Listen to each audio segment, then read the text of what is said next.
tendría relación con el estómago para producir. No, acuérdate que la gastrina, se producía, la gastrina que se produce en de las glándulas, ¿no? Se producía por impulsos nerviosos, ¿sí? Por estímulos nerviosos. Entonces, no, la cuestión hormonal no tiene nada que ver con esto, ¿sí? Entonces, la gastrina se produce por estímulos que tienen que ver con la vista, con el olfato o incluso con la imaginación, ¿sí? Porque se acuerdan que hasta hicimos un ejercicio, ¿no? En el que poníamos alimentos en nuestra mente y teníamos la sensación de hambre, ¿no? Entonces, no, la glándula tiroides no tendría que ver nada con la cuestión del estómago, ¿sí? Esto de la gastrina tiene que ver más bien con estímulos cefálicos, ¿sí? Estímulos cefálicos, ¿no? Que estimulábamos al nervio vago, nervio craneal número 10. Bueno, entonces no tendría que ver con eso. Ok, pues vamos a empezar acá con el sistema nervioso. Qué chistoso, ¿no? Hablando de estímulos y de impulsos, pues vamos con el sistema nervioso, que es el encargado de generar esos impulsos y de procesar esos impulsos también. Responder ante esos impulsos, eh, procesar ese impulso para precisamente generar alguna respuesta o desde el principio, desde cero, producir el mismo a ese impulso, ¿sí? Por eso ustedes ven que en los exámenes de Ceneval, la respuesta siempre, siempre, que tiene que ver con el sistema nervioso, es aquella que habla de impulsos, ¿sí? Impulsos nerviosos. Entonces ahorita vamos a ir viendo qué es eso. Y pues para eso, antes de siquiera empezar con el sistema nervioso, vamos a ver el tejido nervioso, ¿sale? Bueno, al sistema nervioso nosotros lo vamos a clasificar como el conjunto de órganos, tejidos y células que se encargan del funcionamiento de todos los demás órganos, ¿sí? El funcionamiento de todos los demás órganos, porque ya vimos que las hormonas eh, tienen una función parecida, estimulan a otros órganos para que cumplan la misma función, pero sin un impulso nervioso no podremos estimular a ningún otro órgano, incluidas las glándulas. Y además, nos va a ayudar a vincularnos con nuestro entorno, ¿sí? Como decíamos, nos va a ayudar a recibir los estímulos externos, procesarlos y responder ante esos, ¿sí? Entonces, anatómicamente lo vamos a clasificar, ya saben, el sistema nervioso central y el sistema nervioso periférico, pero fisiológicamente lo vamos a clasificar como el somático y el autónomo, ¿sí? Sistema nervioso somático, que va a inervar pues a las paredes de nuestro cuerpo, y el autónomo que controla actividades involuntarias, ¿de acuerdo? Entonces, pues, vamos a ver primero la cuestión anatómica. Y bueno, anatómicamente ya decíamos, ¿no? Al sistema nervioso lo clasificamos como sistema nervioso central o sistema nervioso periférico. ¿Qué es el sistema nervioso central? Es el conjunto de órganos que se encuentran dentro de la cavidad craneal. O bueno, dentro de cavidades, pues, ¿sí? No necesariamente la craneal, dentro de cavidades, ¿sí? Se encuentra dentro de cavidades, ¿sí? El encéfalo dentro de la cavidad craneal y la médula espinal, pues evidentemente, dentro de la cavidad medular, ¿sí? ¿Dónde estaba esto? Pues la cavidad craneal, obviamente en el cráneo. ¿Dónde estaba la cavidad medular? Dentro de la columna vertebral, ¿sí? Si no recuerdan esto, pues hay que ir a repasar al esqueleto, ¿no? Ahí explicamos qué onda con las articulaciones de las vértebras y las estructuras que se formaban por dichas articulaciones. Bueno, ahí está. Y el sistema nervioso periférico se va a encontrar distribuido en todo nuestro cuerpo, ¿sí? Tanto en paredes como en órganos, como músculos, etcétera, etcétera, ¿no? Entonces, el sistema nervioso periférico consiste en nervios, nervios y sus subestructuras, ¿sí? Los nervios y también sus subestructuras, porque luego vamos a ver por ahí que hay algunos nervios que cuentan con ganglios, hay algunos otros nervios que tienen un sitio de procesamiento precoz, hay algunos nervios que cuentan con algunas fibras accesorias o con células accesorias que no necesariamente son neuronas, ¿verdad? Entonces, el sistema nervioso periférico consiste en nervios y las subestructuras que forman a los nervios. Entonces, pues veremos que los nervios se pueden proyectar del encéfalo, ¿sí? Para formar, pues precisamente a los nervios craneales, que son 12 pares, ¿sí? Y los nervios raquídeos también se pueden proyectar desde la médula espinal, ¿sí? Para formar 31 pares, ¿sí? Entonces, pues estos nervios, fíjense cómo están relacionados. Vamos a ponerle así como un código de cuerdas, ¿no? Los nervios craneales vienen del encéfalo, se proyectan pues de las estructuras del encéfalo, principalmente del tronco encefálico, mientras que de la médula espinal se proyectan los nervios raquídeos, ¿sí? Entonces, todo esto en conjunto va a formar el sistema nervioso de manera general, ¿sí? Ya iremos desglosando todo esto parte por parte, porque el encéfalo tiene sus subdivisiones, la médula espinal tiene sus clasificaciones, veremos cuáles son los nervios craneales y cuáles son los nervios. Pues ahí está, chicos. Vamos a avanzarle, pues, para continuar. Y ahí está la clasificación anatómica, ¿no? Pero antes de esto, antes de siquiera empezar a hablar de la clasificación anatómica, quisiera que recordáramos qué onda con las células nerviosas, qué pasa con las células que cumplen una función nerviosa, porque recuerden, ¿eh? Decíamos, el sistema nervioso es el conjunto de órganos, tejidos y células, porque hasta una sola célula es capaz de cumplir la función que cumple el sistema nervioso, ¿sí? ¿Y cuál es esa célula? Pues precisamente la neurona, ¿sí? Bueno, entonces las neuronas, junto con las neuroglias, a lo que los vamos a platicar, van a formar a lo que llamamos tejido nervioso, ¿sí? Entonces este conjunto de células, este tejido, va a cumplir las funciones del sistema nervioso que platicábamos hace un momento. Entonces las neuronas son las encargadas de generar, conducir y transmitir este impulso, ¿sí? Vamos, de hecho, a también usar aquí colores, ¿no? Miren, vamos a poner generar en rojo, conducir en azul y transmitir en verde. Porque yo creo que ustedes saben, chicos, que las neuronas tienen tres partes principales, ¿verdad? Un soma, que es el encargado de generar el impulso, vamos a ponerlo con ese mismo, un axón encargado de conducir ese impulso, ¿sí? Y un teledendrón que es el encargado de transmitir ese impulso a otra neurona, ¿de acuerdo? Entonces vean cómo cada parte de la neurona se relaciona con cada una de las funciones. El soma genera, el axón conduce y el teledendrón transmite el impulso nervioso, ¿sí? Y bueno, pues acá en este diagrama también tenemos perfectamente bien diferenciadas esas partes, ¿no? Miren, aquí está el soma, este sería nuestro axón y este sería el teledendrón. Sí, al teledendrón antes se le llamaba axón terminal. El término adecuado ahora es este, ¿no? Teledendrón. ¿De acuerdo? Bueno, entonces repito, chicos, cada una de estas estructuras está encargada de cada una de las funciones de las neuronas.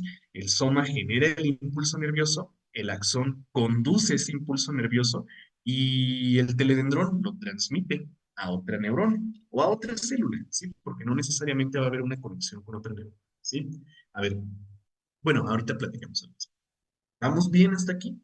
Yo creo que sí, ¿no? Esto es lo más básico. Las neuronas, pues, son encargadas de generar, conducir y transmitir el impulso nervioso. ¿Cómo lo generan? ¿Cómo lo conducen? ¿Cómo lo transmiten? En un momento lo vamos a ver. ¿Sale? Entonces, pues, la neurona tiene tres componentes morfológicos principales. El soma, el axón y el teledendrón.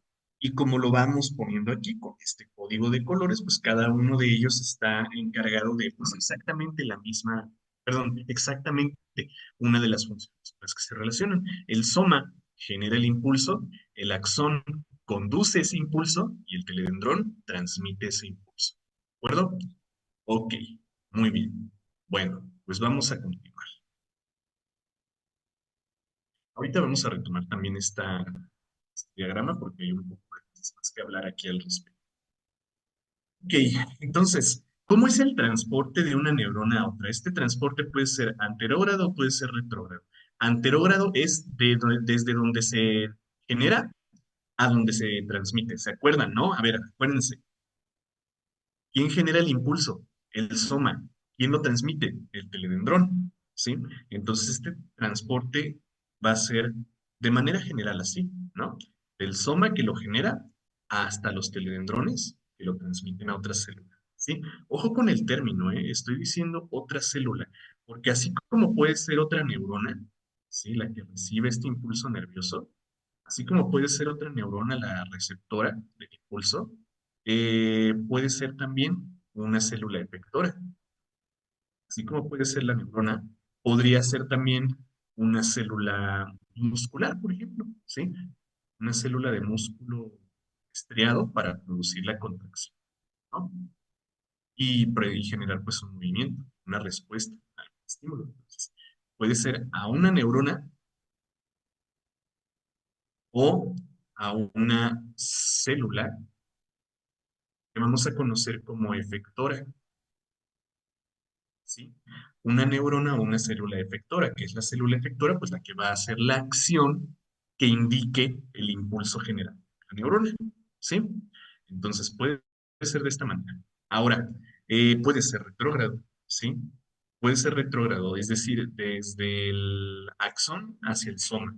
¿Cómo puede ser esto? Bueno, más bien cuando esta neurona, pero vamos a poner otra neurona, ¿no? Cuando esta neurona de acá está conectada más bien con una célula epitelial, ¿no? Esta neurona de acá está conectada con una célula epitelial. Y esa célula epitelial envía el estímulo, no sé, de presión, ¿no? Que estamos presionando contra esa célula, ¿sí? Que estamos recibiendo contacto, o de tacto, o de temperatura, o de dolor, o de lo que sea, ¿no? Entonces puede estar conectada con una célula epitelial. Y en este caso, esta más bien sería una célula receptora, ¿sí? Que va a recibir un impulso y que se lo va a transmitir a una neurona para que llegue a otra neurona, ¿sí? Del sistema nervioso central y ahí se procesa ese impulso, ¿sí? Entonces este sería un ejemplo del transporte retrógrado del impulso nervioso, ¿sí? Ahí estaríamos hablando más bien de la recepción de un estímulo, ¿sí? De recibir un estímulo, ¿sale? ¿Qué tan chiquitas son las neuronas? Muy, muy pequeñitas, ¿sí? No superan los 30 micrómetros de tamaño, ¿sí? Son células chiquititas, muy, muy chiquitas. Chiquitas. Largas, son muy largas, ¿sí? Ahorita vamos a platicar de eso, porque sí se pueden prolongar por una longitud bastante considerable. Son pequeñitas, pero largas sí llegan a ser muy, muy largas. Entonces una lleva y la otra trae. Ajá, exactamente. Una, la de flujo anterógrado, es la que lleva el impulso. Y la otra, la de flujo retrógrado, es la que trae. Sí, ¿sí? Fíjense, la que lleva el impulso estimula una célula efectora, pues, ¿sí? A la que va a responder, ¿sí? A la que va a moverse, por ejemplo. Aquí decíamos son células musculares, ¿no? La célula efectora es la que va a efectuar la orden que generó el sistema nervioso central, ¿sí? Y la célula receptora es la que recibe desde el exterior, pues algún estímulo, ¿no? Decíamos el tacto, por ejemplo. Si tocan por aquí en esta célula, pues podemos recibir ese estímulo y saber que pues me están tocando, ¿no? Me están presionando o que me están quemando o lo que sé yo, ¿no? Algún estímulo pues externo, ¿de acuerdo? Entonces es el flujo anterior y el flujo retrógrado. ¿Cómo cuántas se necesitan para llevar el impulso al sistema nervioso central?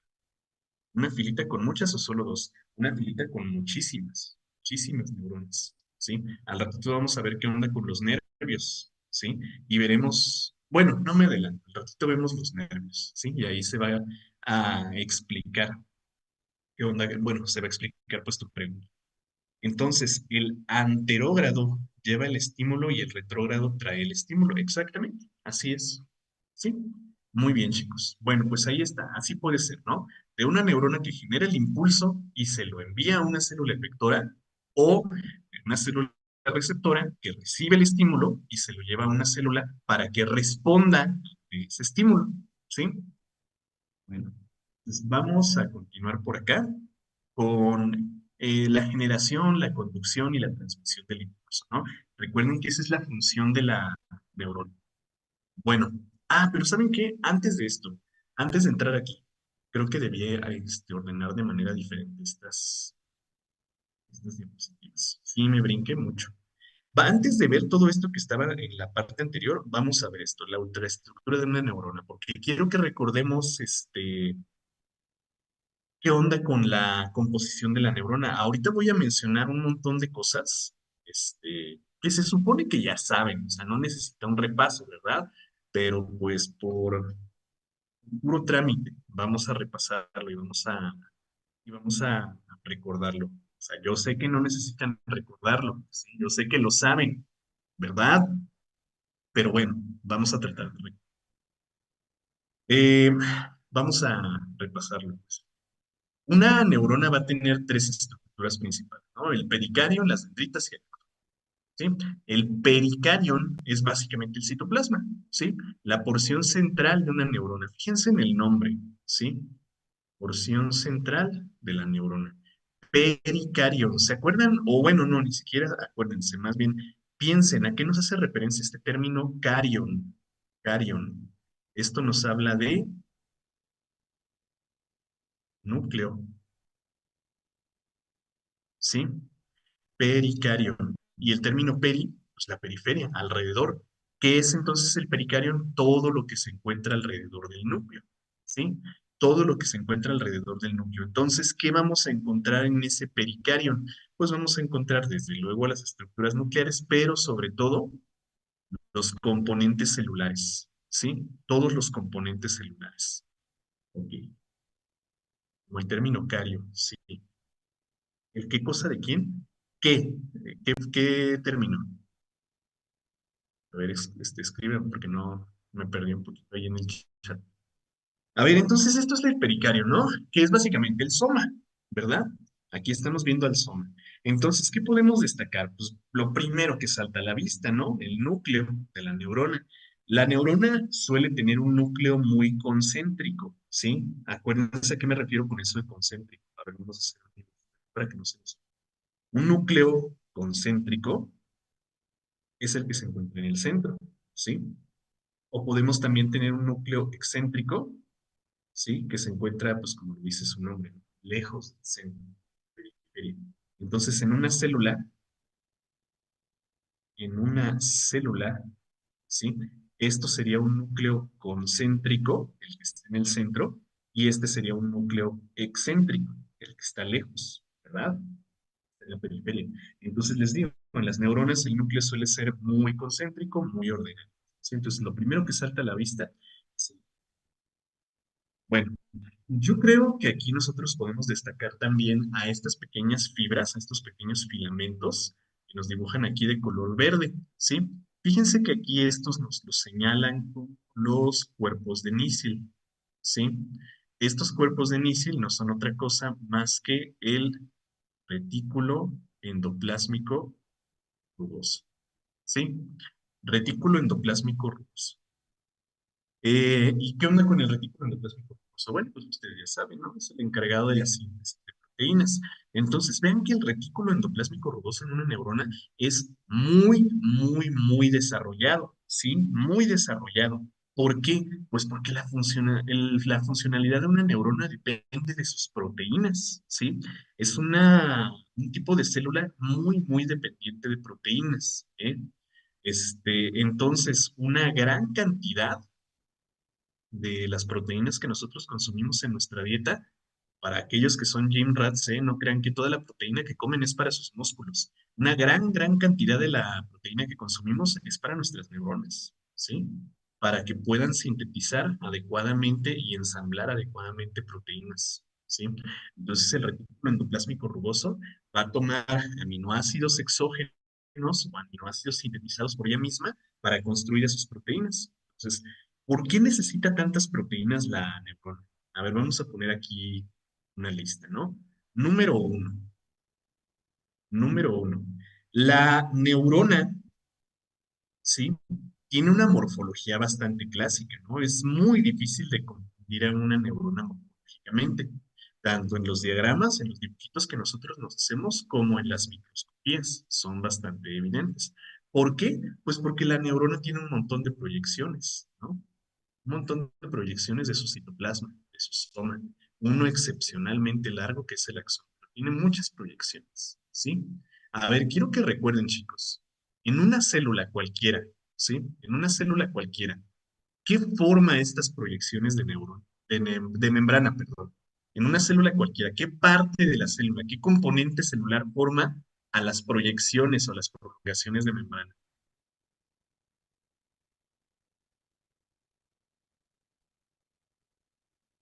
El citoesqueleto, exactamente. Muy bien. El citoesqueleto. Entonces, ¿de qué está hecho el citoesqueleto? ¿Qué es el citoesqueleto? Proteínas, ¿verdad? Son proteínas. Entonces, ajá, microtúbulos, microfilamentos y filamentos intermedios, ¿sí? Microtúbulos de tubulina, microfilamentos, perdón, de actina, ¿sí? Y filamentos intermedios de queratina, ¿de acuerdo? Entonces, ¿cuál es uno de los principales usos de las proteínas en la neurona? Proteínas, proteínas del citoesqueleto, del citoesqueleto, ¿sí? Entonces, gracias a estas proteínas y gracias a la organización de estas proteínas, la neurona puede tener esa morfología tan característica. Y no es solamente para que podamos ver y diferenciarla como una neurona, es para cumplir su función, porque acuérdense que la neurona tiene la función de transmitir su impulso nervioso a otras células, ¿sí? Ya sea una neurona o una célula efectora, ¿no? ¿Y cómo lo hace? Pues precisamente por medio de esas proyecciones, ¿verdad?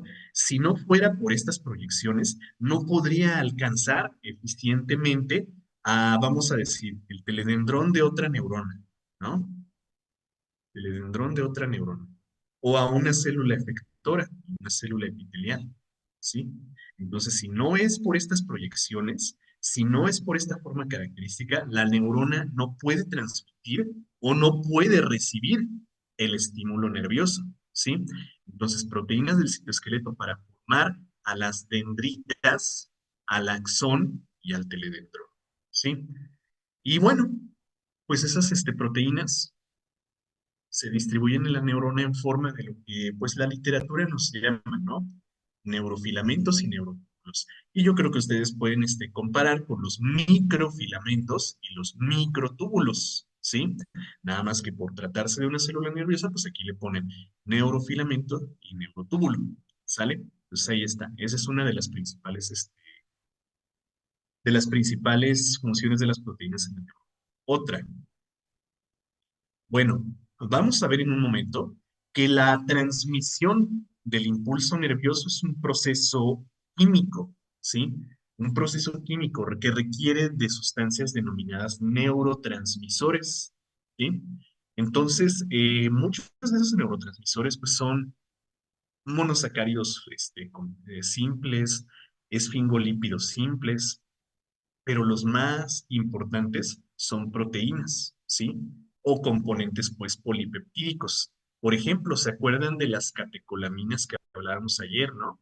La serotonina, este, la dopamina, la adrenalina, la oxitocina, las hormonas del hipotálamo, las hormonas de la hipófisis, ¿se acuerdan que esas eran proteínas, verdad?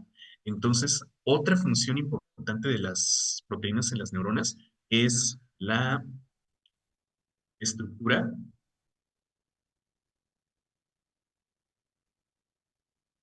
de neurotransmisores, ¿sí? Porque vamos a ver, como les decía, ¿no? La generación del impulso nervioso es un mecanismo eléctrico, ¿sí? Eléctrico. La conducción del impulso nervioso también es un mecanismo eléctrico, ¿sí? Pero la transmisión del impulso nervioso es un mecanismo químico, ¿sí? Químico que requiere de sustancias químicas. ¿Qué sustancias químicas? Los neurotransmisores. Que ya habíamos dicho, los más simples son lípidos o carbohidratos, pero los más complejos son proteínas, ¿sí? Entonces la neurona también necesita un muy desarrollado aparato de, perdón, retículo endoplásmico y aparato de Golgi, ¿sí? Para sintetizar a sus neurotransmisores, ¿sí? Y tres, una de las más importantes, ¿sí? Una de las más importantes, una de las funciones más importantes de la neurona. Tres, en la membrana plasmática, nosotros veremos que se organizan de forma muy característica ciertas proteínas, ¿sí? Que van a formar o que van a funcionar como bombas de iones, ¿sí? Entonces aquí veremos que en la membrana de nuestra neurona encontramos una gran cantidad, una gran cantidad de, vamos a ponerle aquí, de bombas de sodio y potasio. ¿Sí? Entonces ustedes recuerdan que estas bombas tienen un funcionamiento bien ordenado, bien determinado, ¿no? Las bombas de sodio y potasio expulsan al exterior iones sodio, ¿sí? E ingresan al citoplasma iones potasio, ¿de acuerdo? Esto con la finalidad de mantener un citoplasma más positivo, ¿sí? Perdón, un espacio extracelular más positivo y un citoplasma más negativo, ¿sí? Esto por la electronegatividad de los átomos. Ya saben que el sodio es menos electronegativo, por eso decimos que es más positivo, ¿sí? ¿Y por qué es así? Bueno, pues ya lo hemos visto. En los procesos metabólicos que estuvimos revisando, vimos que casi todos eran iones negativos. Entonces, la producción de estos iones negativos ocurre más eficientemente en un medio parcialmente negativo, ¿sí? No quiero decir que es completamente negativo, sino parcialmente negativo. O vamos a decirle menos positivo, ¿sí? Menos positivo, más negativo, por así decirlo. ¿De acuerdo? Bueno, ahora, resulta que con un considerable aporte energético, estas neuronas pueden despolarizar a esta bomba de sodio y potasio, ¿sí? Pueden hacer la despolarización de la bomba de sodio y potasio. Es decir, invertir este equilibrio, ¿sí? Vamos a ponerle, ya no hay espacio acá, vamos a poner otra por aquí. Vamos a poner otra bomba de sodio y potasio por aquí, y otra por aquí, ¿sí? Entonces, puede ocurrir un fenómeno que se conoce como despolarización. Voy a borrar por un momento esto, que aún no lo necesitamos hacer esto. Ok. Puede ocurrir, pues, un momento, un fenómeno que se llama despolarización de la membrana. ¿Sí? ¿Cómo es eso de despolarización? Bueno, ya dijimos, ¿no? Que la bomba de sodio y potasio tiene un equilibrio, o sea, saca sodio y mete potasio, ¿sí? Pero después de la despolarización lo que va a hacer es lo contrario, ¿sí? Escuchen el nombre, despolarización, ¿sí? O sea, cambiar pues la polaridad de de la proteína. Entonces, en este caso lo que va a hacer más bien es sacar potasio, ¿sí? Y meter sodio. Al revés, pues, invirtiendo su polaridad, ¿sí? Entonces, en este caso, en la bomba de sodio y potasio que tenemos acá, decíamos, pues yo tengo un exterior más positivo y un interior más negativo. Pero después de la despolarización, cuando la membrana plasmática se despolariza, ¿qué va a pasar? Pues voy a tener lo contrario, ¿no? Un exterior más negativo y un interior más positivo. ¿Qué pasa en este caso? ¿Sí?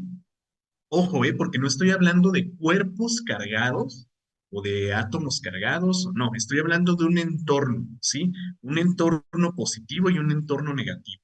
Piensen, por ejemplo, en cables de electricidad, los cables que utilizamos en nuestra casa, ¿no? Un cable que es positivo y otro cable que es negativo. ¿Alguna vez le han pasado corriente a un carro, así por su batería? Le han pasado corrientes a sus carros, ¿no? Y ven que la batería tiene un polo positivo y un polo negativo, ¿no?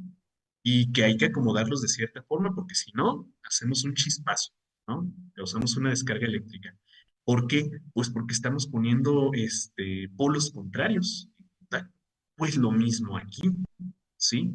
Si estas dos se ponen en contacto y son contrarias, ¿qué va a pasar? Pues se va a producir eso, una chispa, ¿no? Cuando se pongan en contacto dos cargas contrarias, ¿qué va a pasar? Una chispa, ¿no? Se va a producir una descarga eléctrica.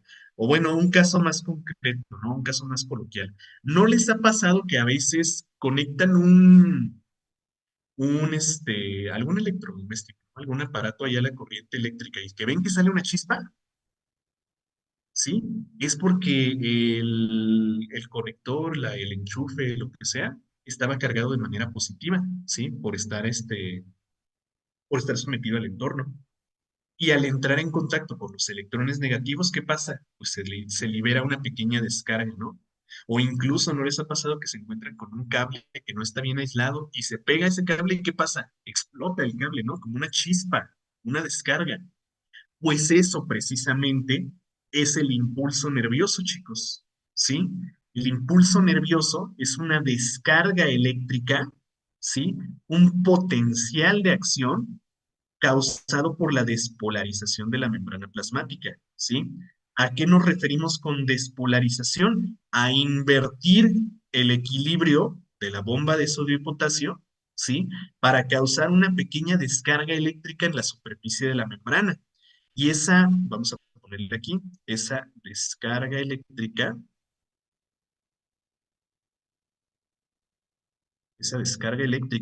ese potencial de acción, es lo que nosotros llamamos impulso nervioso, ¿sí? Entonces también es importantísima la bomba de sodio y potasio, que es una proteína, para la producción del potencial de acción, descarga eléctrica, que les decía nosotros, que les decía, nosotros conocemos como el impulso nervioso, ¿sí? Entonces, pues, la generación del impulso nervioso, ¿de quién está a cargo? ¿Quién produce el impulso nervioso? La bomba de sodio y potasio. ¿Cómo lo produce? Por medio de su despolarización. ¿Qué pasa cuando se despolariza? Se invierten las cargas, ¿sí? Y se produce un potencial de acción, o sea, pues una pequeña descarga eléctrica, ¿sí? Una pequeña descarga eléctrica que la célula puede aprovechar para precisamente enviar una señal eléctrica a otra célula, ¿sí? Entonces, una tercera función importante de las proteínas es la bomba de sodio y potasio para la generación del impulso nervioso, ¿verdad? Ok, entonces pues, por eso nosotros vemos en esta neurona, chicos, un retículo endoplásmico oso y también un aparato de Golgi bastante bien desarrollados para la producción de proteínas y para el procesamiento de esas proteínas. Y de esta manera producir a las proteínas del citoesqueleto que van a formar las proyecciones de membrana, ¿sí? A las dendritas, a los axones, a los teledendrones. También sirven como estructura de los neurotransmisores. Para transmitir el impulso nervioso, las neuronas van a requerir de algunos neurotransmisores que tienen base proteica. Y pues muy importante para la generación del impulso nervioso, ¿sí? Que es una de las principales funciones de las neuronas. ¿Cómo lo hacen? Pues invirtiendo la polaridad de la bomba de sodio y potasio. Recuerden que en algún momento, platicamos que esta bomba de sodio y potasio es dependiente de ATP, porque es un mecanismo de transporte activo. Si se fijan que es de antiporte, ¿verdad? Es una proteína de antiporte. Entonces, alguno de estos dos solutos irá en contra del gradiente de concentración. Y como va en contra, pues va a gastar ATP, ¿sí? Entonces, también recuerden que el 75% de toda la energía que nosotros producimos en el día, ¿sí? El 75% de nuestras calorías van a esta bomba de sodio y potasio, ¿sí? Porque nosotros estamos generando impulsos nerviosos en todo momento, ¿eh? ¿Sí? No solamente cuando respondemos a un impulso. Cuando estamos dormidos, hay actividad del sistema nervioso, ¿sí? Todavía nuestro corazón está latiendo, todavía estamos respirando y algunos hasta tenemos sueños muy lúcidos, ¿no? Y todo eso gracias a nuestro sistema nervioso, ¿sí? Bueno, pues ahí está. Entonces, por eso es tan importante, o por eso son tan importantes las proteínas, las neuronas, porque van a tener estas tres funciones principales, ¿sí? Van a tener también funciones enzimáticas en el interior, van a tener por ahí también funciones de producción de energía, etcétera, etcétera, pero estas son las más importantes, ¿no? Bueno, muy características, pues, de las neuronas. Ahí está. Bueno, ¿vamos bien, chicos? ¿Se va entendiendo todo? Espero que sí, ¿eh? Porque ahora sí los veo muy poco participativos en el chat. ¿O será que no me están entendiendo nada? Bueno, espero que no sea el segundo caso. Bueno, vamos pues a cambiar por acá. Ahora, las dendritas, ¿sí? Las dendritas. Pues ya vimos que de del propio soma hay también proyecciones, ¿sí? Proyecciones de membrana que son dendritas. Entonces decíamos hace ratito, el soma genera el impulso nervioso, ¿sí? El soma es el encargado, como lo veíamos hace un momento, ¿no? Por medio de todas estas proteínas, de generar el impulso nervioso, de producir, pero también van a estar encargadas de recibir ese impulso, ¿sí? Porque no siempre lo van a generar, también lo pueden recibir. Entonces, estas dendritas, como pueden ver, miren, se conocen como prolongaciones de conducción centrípeta. ¿Qué significa eso de centrípeta? Centrípeta hace referencia a de afuera hacia el centro, ¿sí? De afuera hacia el centro. A ver, vamos a hacernos un espacio aquí para explicar este cuestión. Ahorita pongo otra vez eso. Ok, a ver, entonces, la neurona es capaz de producir ese impulso, ¿verdad? Una neurona puede producir ese impulso nervioso aquí en el cerebro, pero también lo puede conducir, puede recibir, mejor dicho, de otra neurona, o como ya lo vimos hace rato, de una célula receptora, ¿no? Entonces, el soma es capaz de generar ese impulso, ¿sí? Se genera aquí en la membrana y se transporta a través del axón. Pero también puede pasar, como ya lo vimos hace un momento, que otra neurona se conecte aquí en estas dendritas, ¿sí?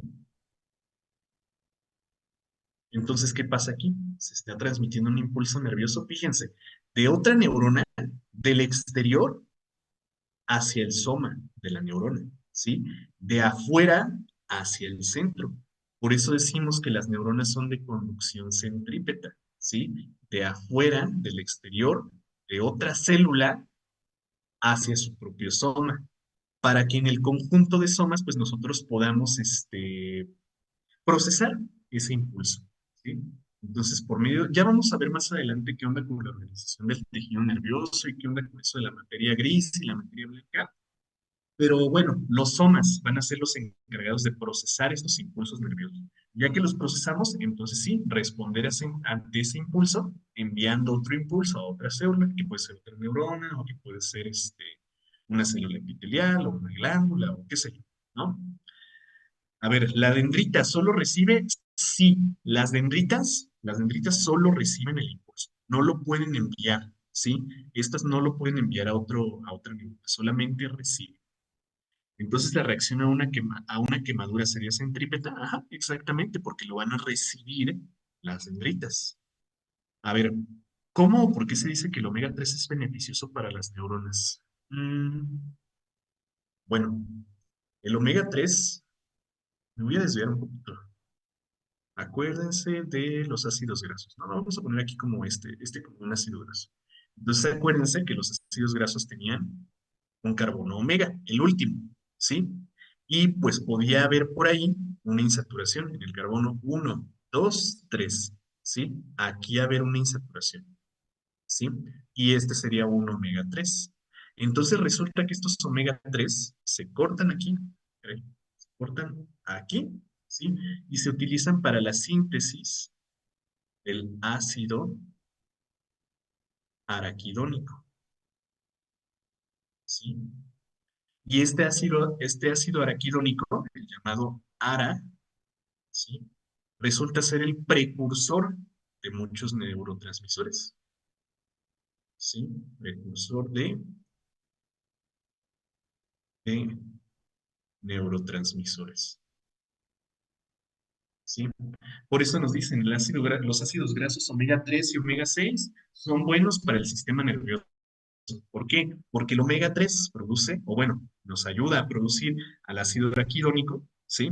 Que es un precursor de muchos de nuestros neurotransmisores, o también puede ser el omega 1, 2, 3, 4, 5, 6. Aquí, haber una insaturación y este más bien ser un omega 6. Y este omega 6 para el ácido, está raro el nombre, docosahexanoico, ¿sí? El llamado DHA. ¿Sí? ¿Y qué onda con este? Pues también es un precursor de neurotransmisores. Entonces, dicen que son beneficiosos para nuestras células porque nos ayudan a producir a los neurotransmisores, así como a los llamados esfingolípidos, ¿sí? Y bueno, ya de los esfingolípidos hablaremos en su momento. Entonces, por eso es importante, ¿no? Por eso nos dicen, es importante el omega 3 y el omega 6. ¿Por qué? Porque son precursores de neurotransmisores o de los esfingolípidos que facilitan la conducción del impulso, ¿sí? Entonces, ambos transportes, como anterógrado y retrógrado, son de una conducción centrípeta. El retrógrado no, ¿sí? Bueno, aquí tal vez me hizo falta decir, ¿no? El transporte retrógrado no es algo que pase todo el tiempo, ¿sí? Que veíamos por ¿sí? Es propio solamente de algunos tipos de neuronas, ¿sí? No pasa todo el tiempo, pasa solamente en algunas neuronas. ¿Y qué neuronas son esas? Las neuronas de los sentidos especializados, ¿sí? El oído, el olfato, el gusto y el tacto. Por eso les ponía como ejemplo una célula epitelial, ¿sí? Entonces el transporte retrógrado no es que pase todo el tiempo, es solamente propio de, de las neuronas encargadas ¿dónde me fui? De las neuronas encargadas de los impulsos, de los sentidos especializados. ¿Sí? Entonces, no pasa todo el tiempo. ¿De acuerdo? ¿Qué hora es, chicos? Bueno, este, pues bueno, como no podía ser de otra forma, pues ya se nos acabó el tiempo. Este, deberíamos tener como 3 horas de clase de medicina, pero bueno, es que el maestro siempre se va por otros lados. Pero espero pues que todo lo que platicamos ahorita ya haya quedado bien claro. No quiero avanzar más porque si le avanzamos, pues nos vamos a quedar a medias en el tema. Entonces vamos a dejarle ya por hoy hasta aquí, chicos. ¿Sí? Y mañana, no es cierto, mañana tienen el examen, acuérdense del sistema endocrino. Y el lunes no hay clases. El martes le seguimos con esto. Aprovechen todo este tiempo para que vayan haciendo sus apuntes y que vayan complementando con todo lo que explicamos aquí. ¿Sale? A ver qué dice por acá. ¿Pericardio ni soma es lo mismo? ¿Tiene alguna diferencia? Pues no, no podríamos decir que